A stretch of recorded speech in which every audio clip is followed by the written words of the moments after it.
Hello everyone, welcome to today's session. Today we will be discussing about an important separation technique that is required during the process of genetic engineering. So dear friends, today we will be discussing about the Agarose Gel Electrophoresis that is meant for the separation of DNA fragments after restriction digestion. Hello everyone. Welcome to another session. Today we will be discussing another technique involved in the process of genetic engineering. Before that, let us go for a short recap of what we have discussed in the previous class. In the previous session, we tried to understand the restriction modification system in bacteria and restriction enzymes, their nomenclature, classification and the way they act on the DNA. Well friends, so the whole story started when there were two enzymes discovered in 1963. So when scientists were working on bacteriophage, a virus that infects bacteria, they found that some bacteria are able to restrict the growth of virus, that is, they are able to overcome the infection from virus. When they investigated into the details, they found that there are two enzymes in such bacteria, and those two enzymes were methylases and restriction endonucleases. Methylases are the enzymes that are modifying the bacterial DNA in order to save itself from its own restriction enzymes, whereas restriction endonucleases are the enzymes recruited by bacteria in order to protect itself from any foreign DNA, especially the viral DNA. So here, a bacterium which is having restriction enzymes is able to make a defense mechanism in which whenever a foreign DNA enters into a bacterial cell, the restriction enzyme is able to break this DNA into fragments.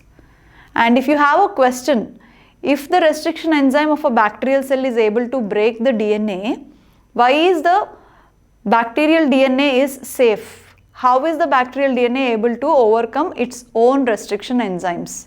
That is because the bacterial DNA is having certain modifications, that is, it is having methyl groups, and because of addition of methyl groups, because of this modification, the restriction enzyme is unable to act on its own host DNA, whereas it is free to act on any other foreign piece of DNA. And the enzyme that modifies or adds methyl group to the host bacterium is called methylase, and the enzyme that is able to digest any foreign piece of DNA is called as restriction endonuclease. And it is these two enzymes that gave the power for the bacteria to restrict the growth of virus within it, right? And now the second one, restriction enzymes. Coming to restriction enzymes, which are otherwise called as molecular glues, we tried to understand the activity or the mechanism of action of restriction enzyme, right? And we also understood that these restriction enzymes, in order to cleave the DNA, they need a specific sites called as recognition sequences. Apart from this, the restriction enzymes will break the phosphodiester bond. They hydrolyze the phosphoester bond, and that is how they cleave the DNA. And all these restriction enzymes are having weird names, and we understood that these names are derived from the origin of the organism, right? There is a special convention for naming of these restriction enzymes, right? So now, today we will be discussing about the separation of DNA fragments in gel electrophoresis. So friends, so in the process of biotechnology, what is the biotechnology meant for? Biotechnology is majorly meant to produce a product on a large scale using biological sources as raw materials, right? So in this process, we have to design a recombinant DNA, we have to insert it into the host cell, we have to make use of the host cell as a factory to produce the product, and for this reason we have to cultivate the host on a large scale and then we have to harvest the product. Now, if you look into the roadmap of the genetic engineering process, it's a multi-step process actually. In the previous class, we tried to enumerate or list out what are the various tools and techniques involved in the genetic engineering and production of a recombinant product. Now let us again go through this. As I told you, we will be taking this as a roadmap. Every time we will be trying to understand the whole process, and then we will try to find out where we actually are. So if you brief in the whole process, it starts with isolation of DNA from the cell, and after the long piece of DNA is taken, it should be chopped off with the restriction enzymes. That process is called as restriction digestion. That is, as soon as you have a purified form of DNA in your hand, that long fragment of DNA should be chopped off with the help of restriction enzymes, and this process is called as restriction digestion. Now, once the long DNA molecule is chopped into smaller fragments, now these smaller fragments should be separated in a process called gel electrophoresis. Now, using the separated fragments, we are going to construct the recombinant DNA molecule, right? Now, once the construction of recombinant DNA molecule is done, in the next step, we are going to insert our recombinant DNA molecule into the host cell in a process called transformation. So, after the transformation, we cannot directly go for cultivation of the host cell. We have to first identify which host cell has actually picked up the recombinant DNA, and that process is called as screening or selection. Screening helps us to identify which host cell is actually carrying our recombinant DNA or the desired DNA. Now, once the screening is completed, we have the set of host cells which are carrying the recombinant DNA or the desired DNA, and now these host cells should be used for cultivation, right? So, these host cells, the recombinant host cells, are to be cultured on a large scale, and at the end you are going to harvest the product in a process called downstream processing, right? So friends, every time we have to make use of this list of process as a roadmap. So now we already completed the restriction digestion process, that is how the restriction enzymes act on DNA, how did they break the DNA into bits. That part is over, and today we will be discussing about the gel electrophoresis. Agarose Gel Electrophoresis. It is a standard separation technique used in the field of molecular biology. So here, this is a separation technique based on size and charge of the particle. Agarose Gel Electrophoresis. What is the meaning of electrophoresis? Yes, the meaning of electrophoresis is movement of charged particles under electric field. Movement of charged particles under electric field is otherwise called as electrophoresis.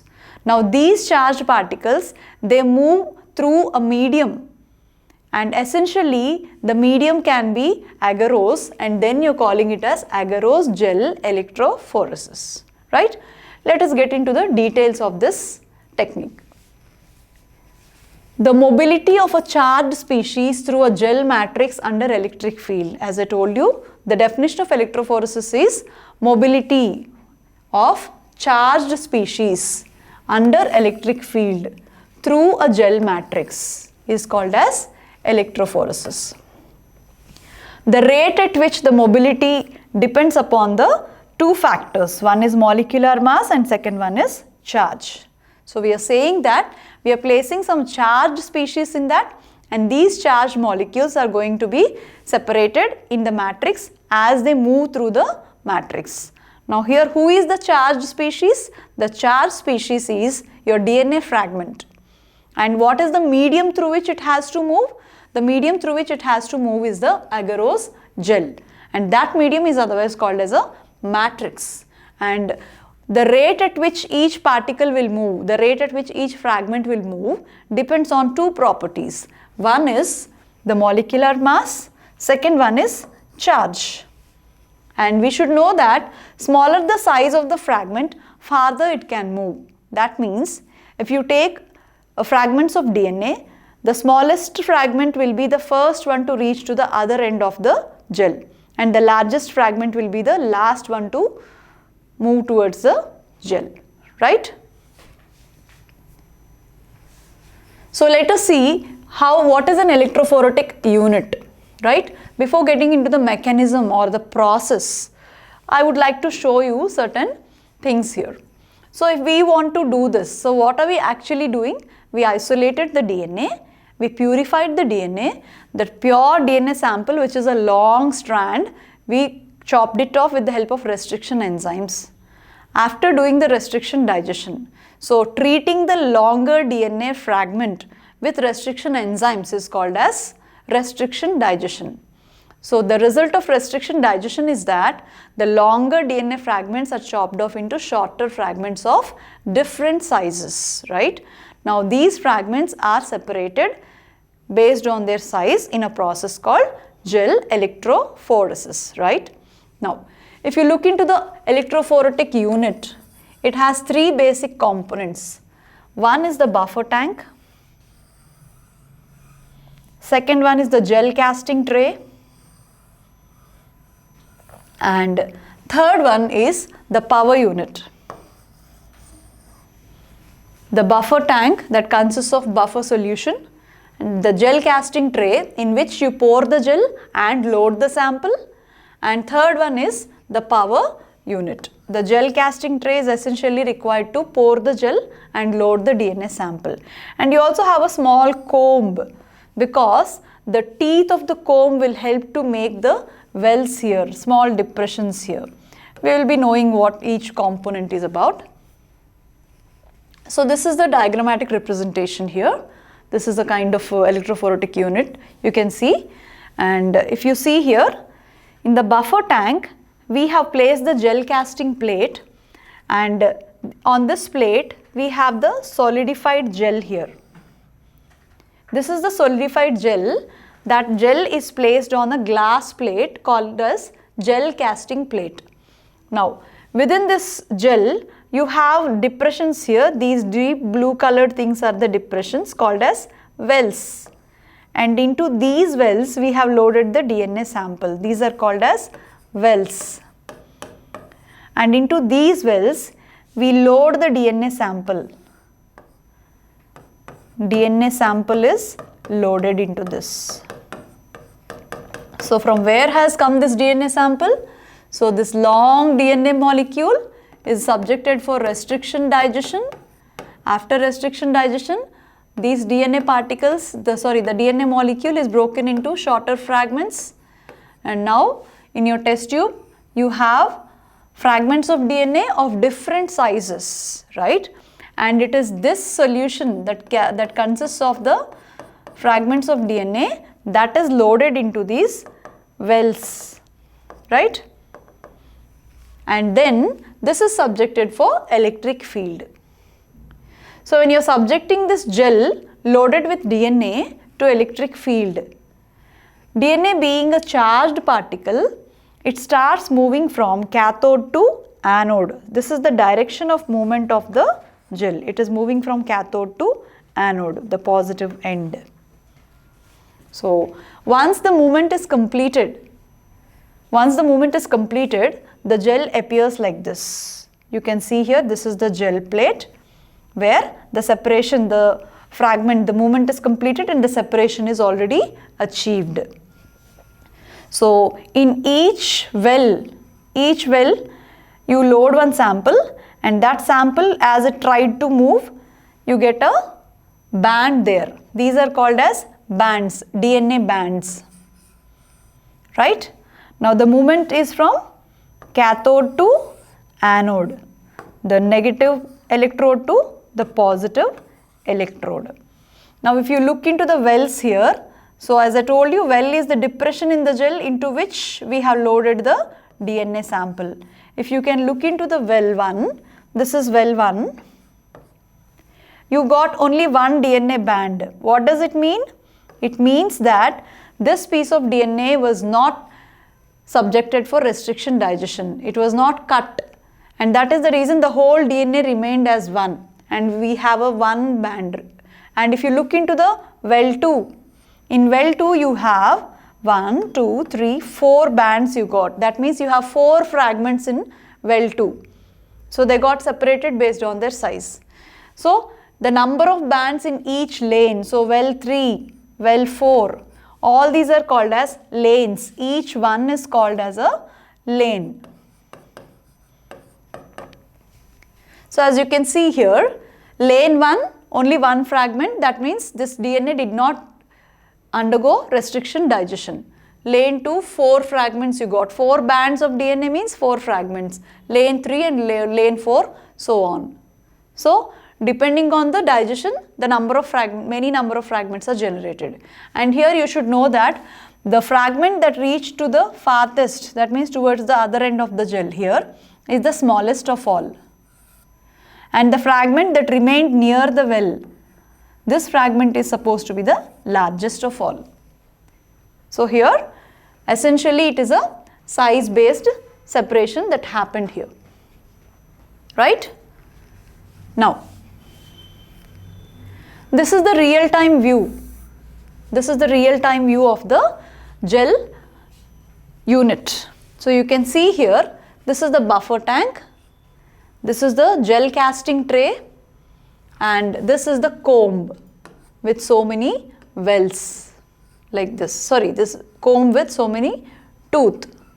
So just like how a comb is having teeth, it is having so many teeth. So this is the tray into which the gel is loaded. So if you know, the gel is basically a liquid at boiling temperature and a solid at room temperature. We prepare the gel and we pour it into this tray, and as it reaches to the room temperature, it gets solidified. So once you take the gel solution, boil it thoroughly and pour it into the casting tray, immediately you have to insert this comb as shown in this image. As you insert the comb into the liquid gel and leave it for a while, by the time the gel reaches to the room temperature, the gel gets solidified and you can remove the comb. So here, the function of the comb, the teeth of the comb is going to provide small depressions called wells here within the gel. So now, agarose is a gel that is acting as a matrix, and it is into this agarose we are loading the DNA, and now the DNA tries to move through the agarose gel, and that is how the resolution should be achieved. Now try to understand how the agarose is acting as a matrix. As we all know, agarose is a polysaccharide. It is a sulfated polysaccharide extracted from the seaweeds like red algae, that is Gracilaria and Gelidium, and this agarose is available as a powder. This powder is taken in water and it is boiled, and the clear solution of the gel is poured in the gel casting tray. By the time the gel reaches to the room temperature, it gets solidified. Now once the solidified gel is there, it forms cross links. Because it is polymerized now, it forms cross links, and these cross links will act like a sieve, right? So this is the agarose powder. It looks like this, and this powder is taken along with the mixture of water and it is boiled until we get a clear solution. Now this agarose solution should be poured into the gel casting tray. The component of the electrophoretic unit is the gel casting tray. Now once the gel is poured into the tray and leave it for few minutes, 10 minutes or so, the gel gets solidified. So before the gel gets solidified, we are supposed to place the comb, insert the comb. And once the gel is solidified, remove the comb carefully so that now the gel is ready for loading of the DNA sample. These are the wells or the depressions formed by the comb, right? Now here, the question is how the agarose is helping to resolve or to separate the fragments of DNA. As I told you, agarose being a polymer of polysaccharides, it gets solidified, it gets polymerized actually. So when it gets polymerized, it forms crosslinks, and that is how the mesh-like structure you will get. Now it is this mesh that acts as a sieve. It is this mesh that acts as a sieve. For you to understand in a better way, I took this image, that is the sieve, which is quietly used in the kitchen. So what is the property the sieve uses to separate things? It is the size. Sieve is nothing but channe. It is size-based separation of particles. Larger particles will remain and smaller particles will be filtered, right? So you can see here, sieve is of different sizes. Depending on the size of the particle you want to separate, you will be using that particular filter, right? Yahan bhi we are doing the same. So here, to understand how the thing actually happens is, I'll take a small example, though it is silly. We will imagine that we are in a forest. It was a thick forest, ghana jungle hai wo, and the passages were very, very narrow. And in this narrow passages, this is the starting point. A group of friends, they started a race here.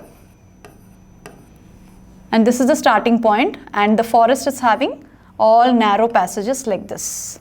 And this is the end point. Right?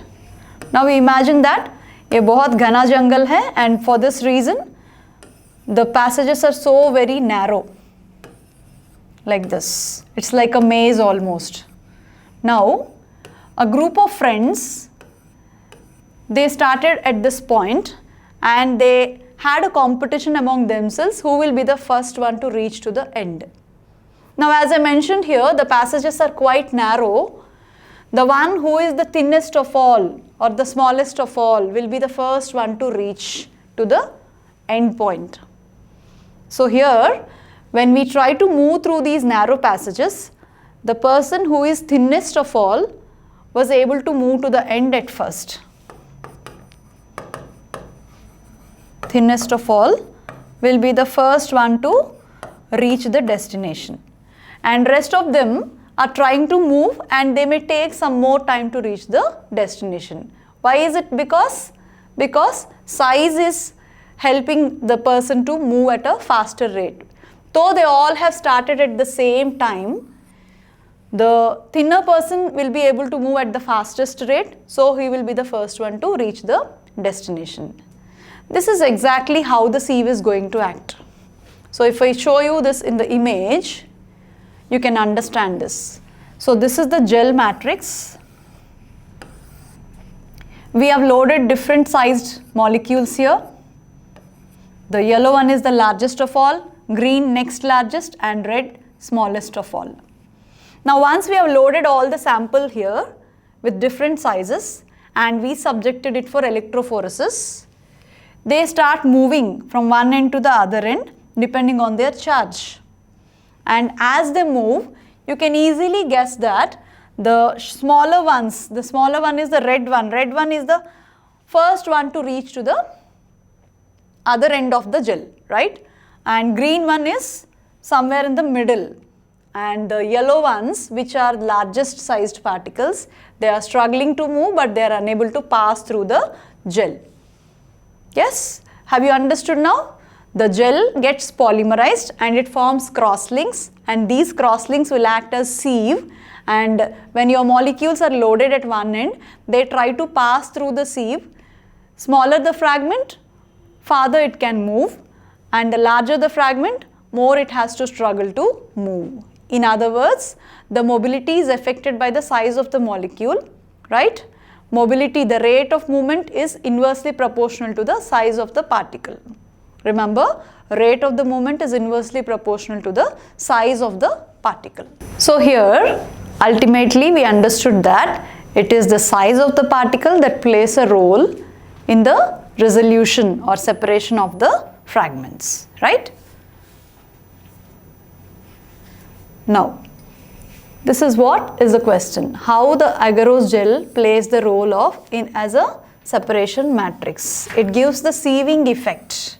Agarose gel, the role of agarose gel in electrophoresis is it plays the role of a matrix. Sometimes matrix is also called as a medium, and this medium, how this medium is helping in separation. It is giving the sieving effect, right? Now, pore size depends on the percentage of the gel. As I told you, the size of the pore means the size of the hole through which particle can pass depends on the percentage of the gel. So, whenever we prepare the agarose gel, in general in a laboratory, we take 0.5 to 2%. That means if you want to separate larger fragments, you have to take lower percentage of the gel, more dilute gel. If you want to separate smaller fragments, you have to take a higher concentration of the gel. So, the size of the pore is determined by the percentage of the gel that we take, right? So, if you take 0.5%, ऐसा दिखता है, the gel will form the cross links like this with bigger pores. This is the pore through which the thing has to pass. If you take a gel of 2%, the cross links will be denser, and as a result, the pore size will be decreased. So, if you want to resolve smaller fragments, you have to take a higher percentage of gel, and if you have to resolve large size fragments, you have to go for a lesser percentage of the gel, right? So, ultimately the role of gel is it gives sieving effect. So, this is the image, this is the cross-linked gel, this is how it appears, the polymerized gel, and this is actual view of the gel. Is it appearing like net or not? Yes, it is like a mesh, more or less it is like a mesh. Now, the next important thing is the particle or the molecule that is to be separated should definitely have a charge. Unless you load a charged sample, it cannot be separated in the matrix. So, here the DNA fragments are having an overall negative charge. So, can you tell me which molecule or which element of DNA is responsible to confer an overall negative charge? It is the phosphate groups, right? PO3 2-. The phosphate groups of the DNA backbone will confer an overall negative charge to DNA, right? So, now the negatively charged DNA is loaded at the cathode wala end and it is subjected to electric field so that it will be forced to move towards the anode, and always it moves through a medium. So, here this is the gel you imagine. See, for you to understand anything, you are supposed to visualize things.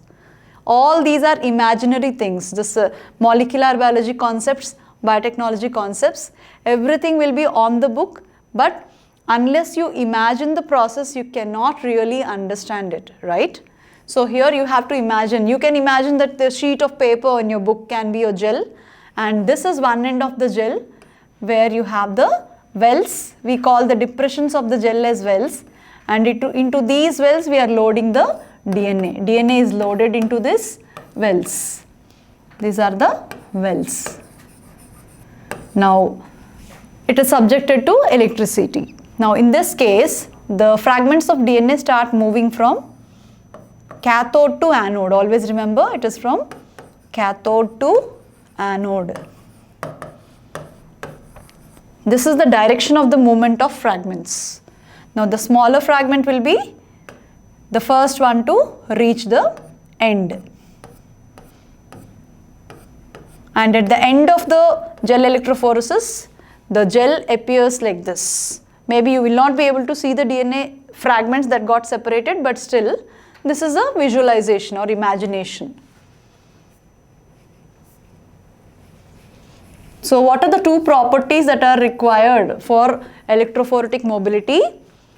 For electrophoretic mobility, you need to have a charged species. Suppose if my DNA is not having any charge, I have neutralized by adding some salts or something. What will happen to the mobility? There will not be any mobility. Remember, in an electric field, if you want a species, a chemical species to move, it should definitely have either a positive or a negative charge. A neutral molecule can never move at any cost. And here, charge is playing a role in mobility. It gives mobility to the electric. Charge gives mobility to the molecule, whereas size is responsible for separation of the fragments. Separation is otherwise called as resolution, right? Now, the direction of the movement. Many a times they keep asking this question. As I told you just now, always the DNA sample is loaded at the cathode wala end and it will be moving towards the anode, towards the positive charge. This is the direction of the movement. And friends, sometimes they give this image and they will ask you questions. So here, this is the image of the gel, that is after resolution, after separation. So this is called as lane. These are called as lanes. Lane 1, lane 2, lane 3 and lane 4. L4, L3, L2 and L1, right? Now here, in lane 1, there is only one single band of DNA. What does it mean? If you find only one single band, that means your DNA was not digested by the restriction enzyme. Can you tell me the reason? When you give a piece of DNA and you add restriction enzyme in that, it did not get digested, means restriction enzyme could not chop it or cut it. That means that fragment of DNA did not have the recognition sequence for that particular enzyme. And that could be the reason why the DNA was not digested. So the whole DNA remained as it is and you have a single fragment of DNA here in lane 1. Now coming to lane 2. In lane 2, you are having 4 bands of DNA. Each band represents one fragment of DNA, right? Now in lane 3, you have 5 bands, means 5 fragments. So here what we need to understand is, in each lane, we have loaded a different sample. Each lane we have loaded a different sample. Different DNA sample, right? Now the DNA that is resolved is called as the DNA bands. We are referring to them as bands. One band is equal to one fragment. One band equals to one DNA fragment. Understood? And the movement, the direction of the movement is always towards the anode. Remember all these things. Smallest is the fastest one to move and the farthest to move. And largest is the most least to move, and it will be struggling at the near the well itself, right? Now here it is the same thing that has been highlighted. Larger one is somewhere over here and smaller is the one to reach the other end very quickly. Anode and cathode. The next thing is that, if you know, you have seen the gel, right?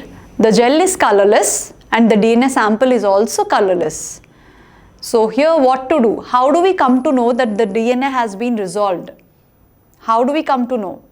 For me, it's like a Dhritarashtra method. I usually call most of the molecular biology techniques what we perform in laboratory as Dhritarashtra techniques, because we cannot really see anything with our naked eye.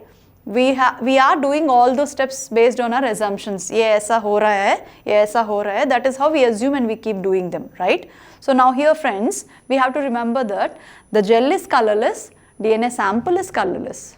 Now how do we come to know that the DNA has got separated?